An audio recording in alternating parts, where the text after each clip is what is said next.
Indian కుబేరుడు ముఖేష్ అంబానీ కొడుకు Anant Ambani pre wedding వేడుక ఇటీవల చాలా గ్రాండ్‌గా జరిగింది. గుజరాత్‌లోని హిస్టారికల్ ప్లేస్ జామ్‌నగర్‌లో ఈ వేడుక జరిగింది. రాధికా మర్చెంట్‌తో అనంత్ అంబానీ పెళ్లి జరగబోతోంది. ఈ మేరకు చాలా గ్రాండ్‌గా ప్రీ వెడ్డింగ్ ఈవెంట్‌ని ప్లాన్ చేశారు. అయితే దీనికి బాలీవుడ్ మొత్తం కదిలొచ్చింది. అమితాబ్ బచ్చన్ ఫ్యామిలీ మినహాయిస్తే ఆల్మోస్ట్ అందరు సెలబ్రిటీలు ఇందులో పాల్గొన్నారు. ఆమీర్ ఖాన్, సల్మాన్ ఖాన్, షారుఖ్ ఖాన్, అక్షయ్ కుమార్, సైఫ్ అలీ ఖాన్, రణ్వీర్ సింగ్, షాహిద్ కపూర్, రణబీర్ కపూర్, దీపికా పదుకొనె, ఆలియా భట్, కరీనా కపూర్ ఇలా అనేక సెలబ్రిటీస్ పాల్గొన్నారు. ఆల్మోస్ట్ బాలీవుడ్ ఇండస్ట్రీ మొత్తం కూడా హాజరైంది. ఇక తెలుగు నుంచి కేవలం రామ్ చరణ్ ఫ్యామిలీ మాత్రమే హాజరైంది. చరణ్, ఉపాసన పాల్గొన్నారు. ధోని లాంటి క్రికెటర్స్ కూడా ఇందులో పాల్గొని సందడి చేయడం విశేషం. దాదాపు 3 రోజుల పాటు వీళ్ళ సందడి జరిగింది. బాలీవుడ్ మొత్తం ఒక వ్యాపారవేత్త కుమారుడి ప్రీ వెడ్డింగ్ ఈవెంట్‌కి హాజరు కావడంతో అంతర్జాతీయ మీడియా అటెన్షన్ మొత్తం దీనిపైనే ఉంది. అంతర్జాతీయంగా ముఖేష్ అంబానీకి రావాల్సిన ఇమేజ్ వచ్చేసింది. అదే సమయంలో ఒక వ్యాపారవేత్త కుమారుడి పెళ్లికి సెలబ్రిటీస్ మొత్తం ఎళ్ళడం ఏంటి? 3 రోజులు స్పెండ్ చేయడం ఏంటి? ఆటపాటలతో అలరించడం ఏంటి? అనే చర్చ మొదలైంది. ఇది చాలా మందిని ఆశ్చర్యపరిచింది. ఈ నేపథ్యంలో ఇప్పుడు టాలీవుడ్ కింగ్ నాగార్జున వ్యాఖ్యలు దుమారం రేపుతోంది. కొందరు వ్యాపారవేత్తలు కోట్లిచ్చి సెలబ్రిటీస్ తమ పెళ్లికి ఆహ్వానిస్తుంటారు. ఇది విచిత్రంగా ఉంటుందని నాగ్ చెప్పారు. అయితే నాగార్జున ఈ కామెంట్స్ చాలా ఏళ్ల క్రితం చేశారు.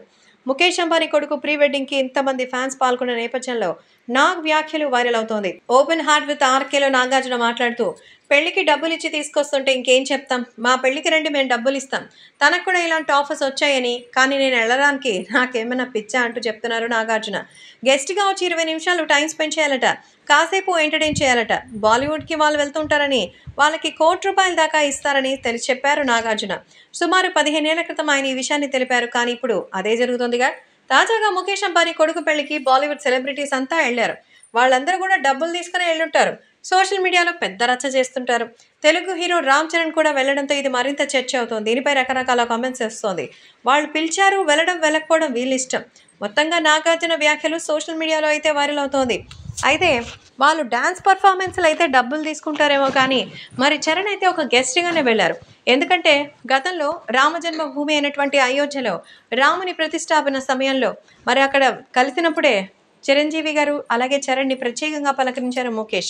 అందుకే గ్లోబల్ స్టార్‌గా ఉన్న నేపథ్యంలో చరణ్ అంటే అంబానీ ఫ్యామిలీలో అందరికీ ఇష్టమట. అందుకే ఆయన్ని ప్రత్యేకంగా ఆహ్వానించినట్టుగా కూడా చెప్తున్నారు. సో ఈ నేపథ్యంలో మెగా పవర్ స్టార్ రామ్ చరణ్‌కి సంబంధించిన ఈ విషయం తెలుసుకొని ఎందరో ఆనందంగా చెప్తూ మెగా పవర్ స్టార్ రామ్ చరణ్‌కి అరుదైన అవకాశం దక్కిందని, ఆయన డబ్బులు తీసుకొని వెళ్లాల్సిన అవసరం ఆయనకి లేదని, వేల కోట్లకే అధిపతి చరణ్ అంటూ చెప్తున్నారు ఫ్యాన్స్.